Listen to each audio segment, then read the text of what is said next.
Hello guys, സുഖല്ലേ? ഇന്നത്തെ IPL ചെന്നൈയും പഞ്ചാബും നന്നായി കളിച്ചു. പഞ്ചാബ് ജയിച്ചു, ചെന്നൈ തോറ്റു. സ്കോർ ഒരു 230 മുകളിൽ ഉണ്ടായിരുന്നെങ്കിൽ ചെന്നൈക്ക് സുഖമായി ജയിക്കാമായിരുന്നു. സഞ്ജു ഇന്ന് അധിക റൺസ് എടുക്കാൻ സാധിച്ചില്ല. അദ്ദേഹം നേരത്തെ പുറത്തായി. സഞ്ജുവിനെതിരെ സോഷ്യൽ മീഡിയയിൽ ഇപ്പോഴേ പ്രതിഷേധങ്ങൾ വന്നു തുടങ്ങിയിട്ടുണ്ടാവും. തിരക്ക് പിടിക്കണ്ട ഗഡീസേ, തിരക്ക് പിടിക്കണ്ട.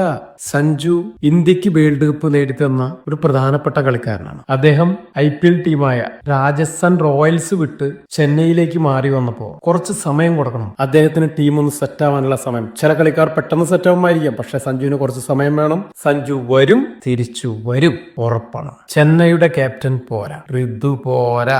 എന്റെ അഭിപ്രായത്തില് എത്രയും പെട്ടെന്ന് സഞ്ജുവിന് കൊടുക്കുക. ചിലപ്പോ ചെന്നൈയും ആഗ്രഹിക്കുന്നത് അത് തന്നെയായിരിക്കും. സഞ്ജു ഒന്ന് പൊരുത്തപ്പെട്ട് പരിചയപ്പെട്ട് വരുമ്പോഴേക്കും സഞ്ജുവിനെ തീർച്ചയായിട്ടും ക്യാപ്റ്റൻസി ഏൽപ്പിക്കും. ഇന്ന് ബോളേഴ്സിനെ തലങ്ങും ബലങ്ങും അടിക്കുകയായിരുന്നു. ബോളേഴ്സ് ബോൾ എറിയുന്നുണ്ട്, പക്ഷെ അതേപോലെ റണ്ണും വിട്ടുകൊടുക്കുന്നുണ്ട്. മൊത്തത്തിൽ ഒരു ടീം ഒത്തണക്കം ഇല്ലാത്ത ടീം പോലെ ചെന്നൈ ഒരു വലിയ ടീമാണ്. പക്ഷെ അത് നമുക്ക് കഴിഞ്ഞ വർഷം ഏറ്റവും അവസാനത്തിലാണ് ഫിനിഷ് ചെയ്തത്. ഏകദേശം ഈ 2 കളി കഴിഞ്ഞപ്പോൾ ചെന്നൈ നിൽക്കുന്ന ഏറ്റവും അവസാനത്തിലാണ്. പെർഫോമൻസ് അത്ര മികച്ചതല്ല. എന്തായാലും ചെന്നൈയിലും ടീമുകൾ എല്ലാവരായിട്ടൊന്ന് സെറ്റായി നമുക്ക് അടുത്ത മത്സരങ്ങളിലെങ്കിലും പതുക്കെ തിരിച്ചു വരുമെന്ന് പ്രതീക്ഷിക്കാം. കൂട്ടത്തിൽ നമ്മുടെ ചേട്ടനും.